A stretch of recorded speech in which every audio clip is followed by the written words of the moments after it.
Hey, deserving listeners, it's just me today. I want to talk about a patron who wrote in. He wants some advice about the fact that he is very disengaged from his parents.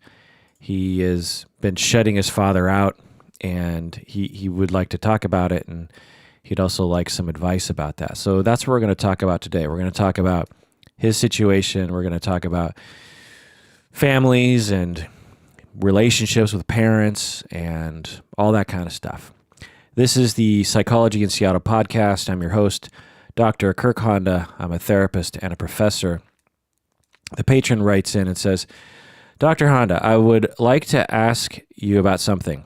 A few years ago, when I was 22, my parents divorced and I tried my best to remain cordial with them. My mother and I have a rocky but stable relationship, but I'm still very bitter and resentful toward my father. He was the one who initiated the divorce, and my life took a nosedive afterward because they couldn't provide financial support anymore. Looking back at my childhood, I feel like we were never a family, just four people living in the same house. They weren't abusive in any way. They put a roof over my head, fed me dinner, etc. But there was never an emotional connection. My parents fought a lot, but it was never blatant or aggressive. But they did fight a lot. It was more like subtle jabs at one another. So at the end of my senior year of college, which also coincided with my brother's first year in college, they filed for divorce.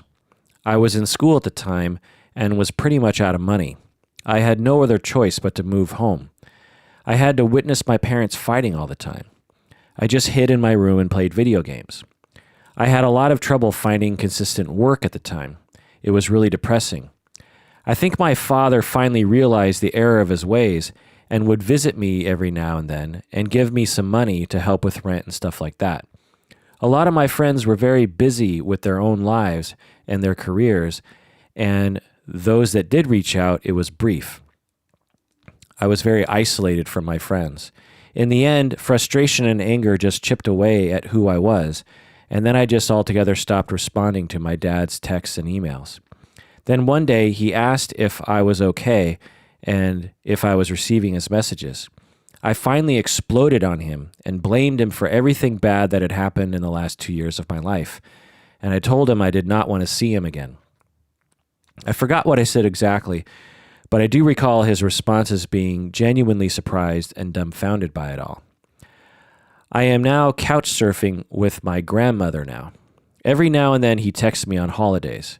I usually do not respond. Every 4 months or so, I will send an angry and frustrated text to him. He tries to apologize just without saying what he's sorry for. End of email. All right, well, let's summarize what you're saying. You're saying that when you were growing up, your family was very distant. You had a brother and two parents, and the four of you were distant. And you also tell me that there was ongoing tension in your parents' marriage as you were growing up.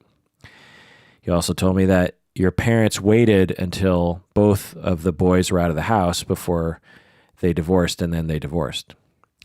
You also seem to be saying that the parents were supporting you financially while you were in school, and upon being divorced, they couldn't afford to support you anymore, which made it so that you ended up couch surfing, essentially. And your life took a downturn, your friends drifted away, and you blamed your father for the turn in your life, for the downturn in your life. And you cut off your father. You disengaged with him. So, first off, I'll just say, it's clear, patron, that you are suffering, and I can hear it. You feel demoralized. You feel like there's no hope. You feel isolated. Your friends aren't responding to you. You feel like your parents aren't helping. And you're lacking in confidence, it seems, about getting a job, having a fulfilling career. And I can hear that. And that's a struggle. And I I respect that. I acknowledge that, and I hear it. And that's real. And I'll get into more later in terms of what you might be able to do to reverse the trend. But I just want to tell you what my hypothesis is based on what you're saying, because I think it might help.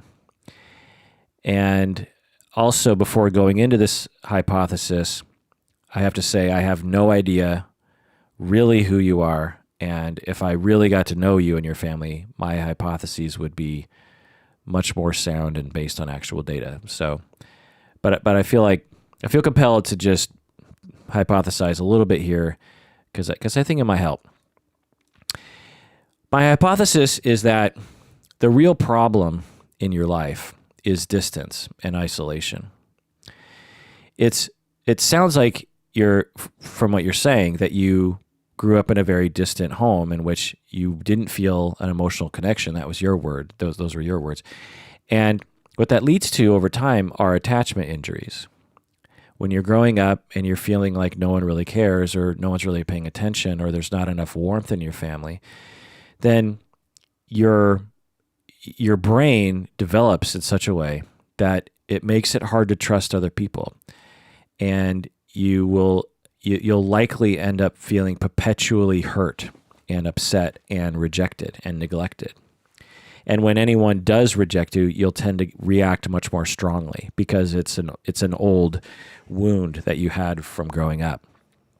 People often have a hard time recognizing this because when you're growing up, age 4, 5, and 6 and beyond, it just feels like, well, this is normal life. You don't think about it as being abnormal.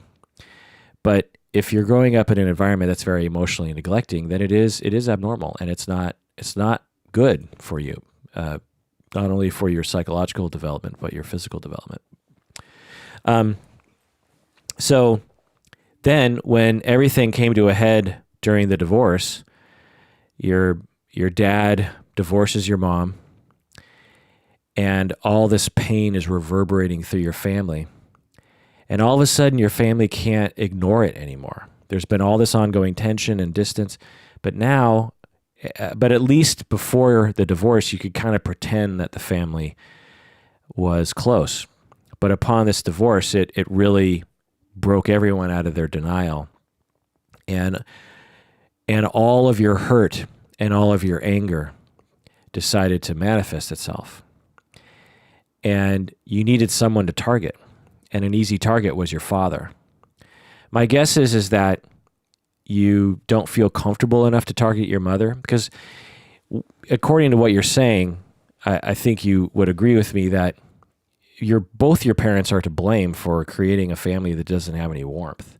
So it's your dad's fault, but it's also seemingly your mom's fault. Now, I'm not saying that you should be yelling at them per se, but if you have a bone to pick, I think you have a legitimate bone to pick with both of them. But anyway, you targeted your father, which is legitimate because, you have a bone to pick with him. But all of your anger and all of your hurt came out toward your father. And I suspect that it doesn't have to do with the divorce as much as it has to do with the ongoing hurt that you experienced growing up and feeling neglected. Another hypothesis that's related to this is that whenever you have a family that lacks in warmth, whenever you have children that feel as though they're not loved or not paid attention to, the children will resort to asking for things as a proxy for love and attention. And one of the things that they'll ask for as a proxy is money. When kids are young, they'll reach out for emotional connection. They'll reach out for love and they'll reach out for attention. When they don't get that, then the kids start asking for money. So kids, when they're young, they'll reach out for love. And if they get that love, then they'll continue to reach out for love. And because they trust that they'll get it. When you continually ask for love as a child and you continually don't get it, then you give up because you figure what's the point, and you're just so hurt, it feels so much more vulnerable to ask for love from somebody, including from your parents. And so instead of asking for love, you ask for money. And then the parents realize, oh, money is actually fairly easy to give out, especially if they have money. But even families that don't have money, I've seen this. They'll give out very little amounts of money. And what ends up happening is the families end up becoming like almost obsessed with the transfer of money. You'll hear kids talking about, my brother got $5 yesterday and I only got $3. You'll hear these very petty arguments about who's getting enough money and what someone deserves in terms of money. And you bought me a gift last Christmas that wasn't good enough. And now, there's a lot of talk about money. And what families end up doing is they just end up fighting a lot about money. But what the original problem was just a lack of love. And now the kids are using money as not only a replacement for love, but they're also using the topic of money as a replacement for talking about love. So when the kids are saying, you never give me money, what they really mean is you never give me love. But they don't know that consciously, possibly. And also it's just a lot easier and less vulnerable to yell at someone about money than to yell at someone about love. And so I suspect, patron, again, it's a lot of speculation here. I suspect that this might have happened in your family because I've seen it before. And so when they couldn't give you any more money because they were going through a divorce, you were left facing the realization that not only are they going to stop giving you money, but you also are faced with the realization deep down that they never gave you love and they never gave you enough attention. And so all of those hurts and all those attachment injuries and all that pain came out. And you, again, focused on money. You were looking at your dad and you're saying, I hate you because you're not providing me with money. So that's my suspicion. Because money is important, of course, but 1 billion times more important is love. And so when we feel that hurt as you feel, I suspect deep down it's because of the lack of love. So that's my hypothesis. Now, what I'll say is you're clearly isolated. And so I think one of the problems here is that obviously you don't have any support or anyone close to you. And that's going to make anyone bitter. That's going to make anyone angry. So I recommend you continue reaching out as you did to this podcast, as you did to me. I also recommend you get a therapist, obviously. Also, I recommend you try to connect with a friend.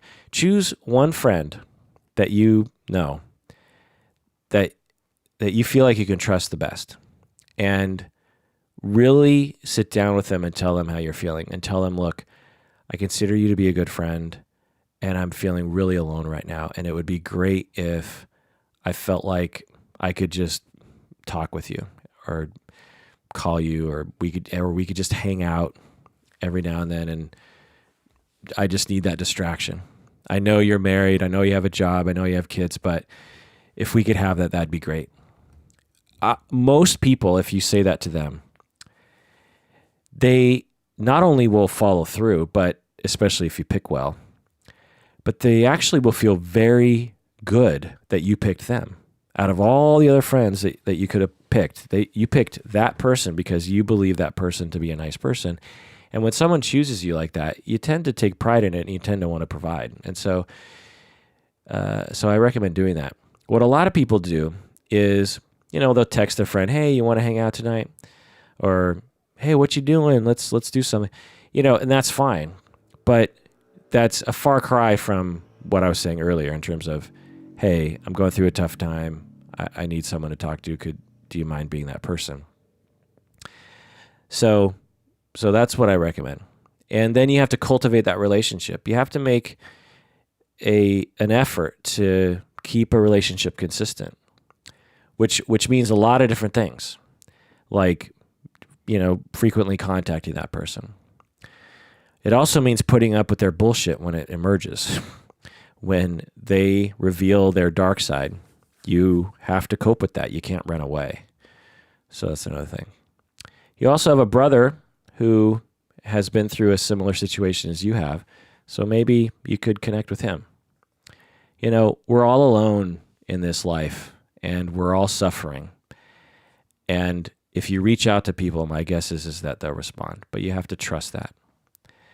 And it will do you a lot of good, because what I'm hearing is a lot of isolation, which can't be good for the soul. The other thing I'll suggest is family therapy. I'm a family therapist, and occasionally adult people will bring in their parents. You're 20, 24, 25, 26 or whatever. If you brought in your parents, that's family therapy, and it's not a very common request. Family therapy usually involves children and parents, but occasionally I'll get adult children and their parents, and I'm here to tell you a lot of good can come from that. Imagine sitting down, you and your parents, maybe even your brother, and just talking it out over the span of 6 months. Every other week, you meet for an hour, and you just communicate, and a therapist helps you communicate. Imagine what could be done with that. It would be the best money you would ever spend in your life. Even once a month for 6 months, 6 good hour-long sessions would just do wonders. So I recommend finding a family therapist. The last thing I'll say is that you seem to be thinking as though, because I didn't read your entire email out on the podcast and other emails that we went back and forth together. You were saying that you felt bad that you were so angry at your dad, and you felt bad that you had rejected him and that you cut yourself off from him. And the thing here is you can do what you want to do. There's no right or wrong to that. If you feel like in the end you just don't want to have contact with your dad because you're so angry and so hurt, then that's your prerogative. That's absolutely your right. And so don't feel like there's a right or wrong answer to that one. You're a grown man now, and you can make those choices. On the other hand, what I'll say is that I strongly suspect that there's a way that you, possibly with some help, can change your family systems in such a way in which everyone wins. If for instance, if I was your family therapist and all 4 of you came in, one of the things that I'd be doing would be to have people air their grievances over time.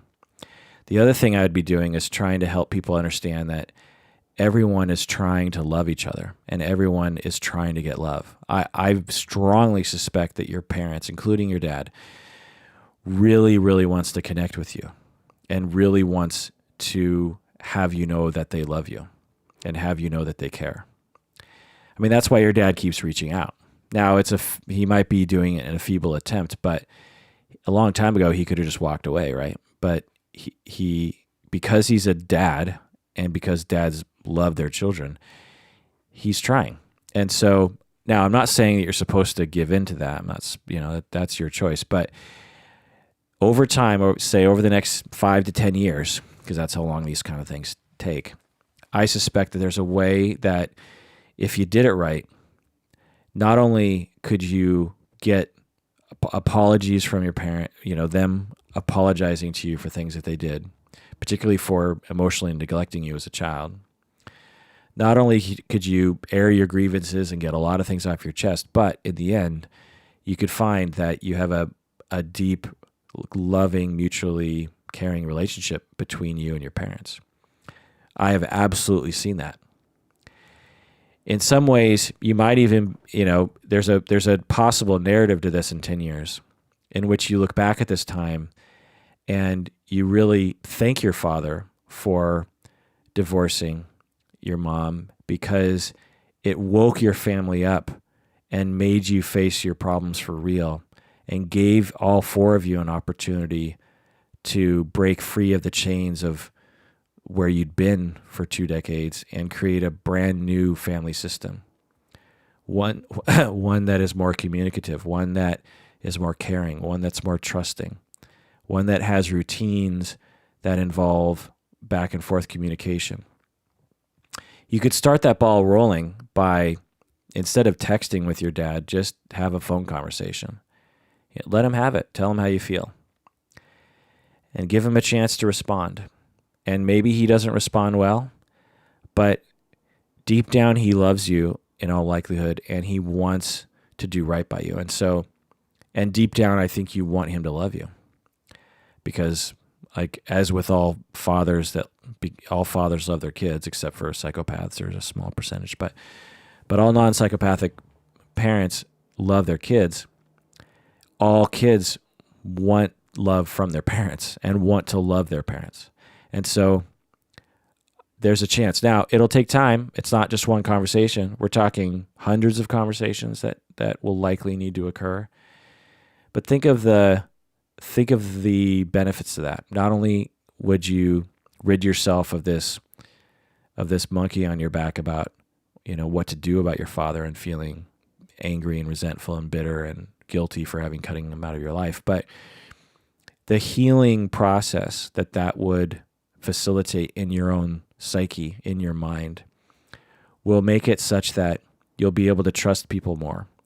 You'll react better to slights from your friends. You'll have better self-esteem. You'll have lower depression.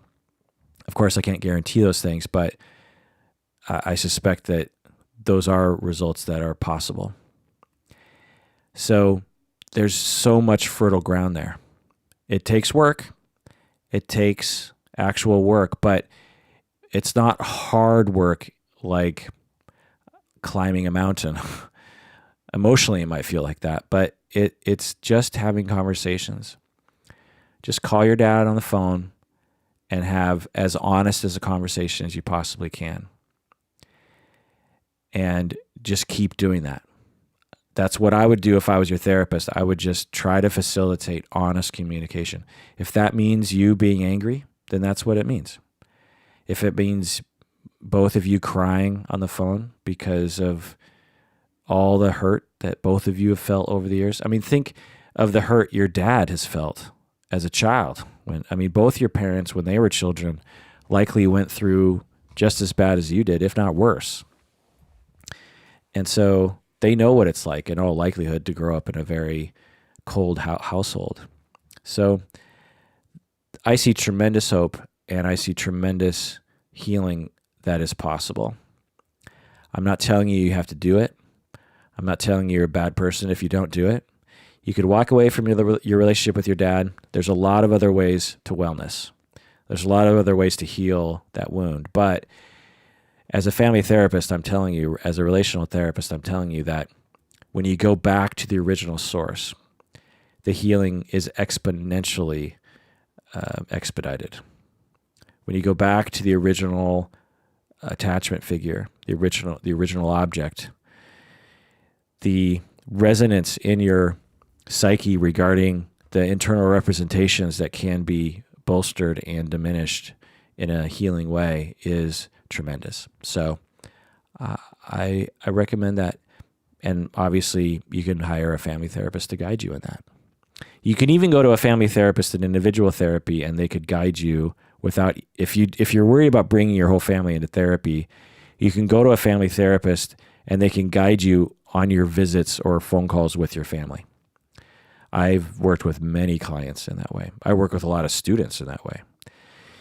When therapists enter our training program, when students enter our training program, we help them to face their childhood issues with their parents. And it sometimes means that students choose to reach out to their parents and have these kinds of conversations. And so I've seen it a lot. And I'm here to tell you there's a lot of good things that can come from it. Again, not overnight. You could have one conversation, it could go horribly, and that's just part of the journey. But if you have 100 conversations, in all likelihood, you're not going to regret it. But again, that's up to you. All right, Patron, let me know how things are going. And everyone else, including Patron, please take care of yourself because you all deserve it. You really, really do.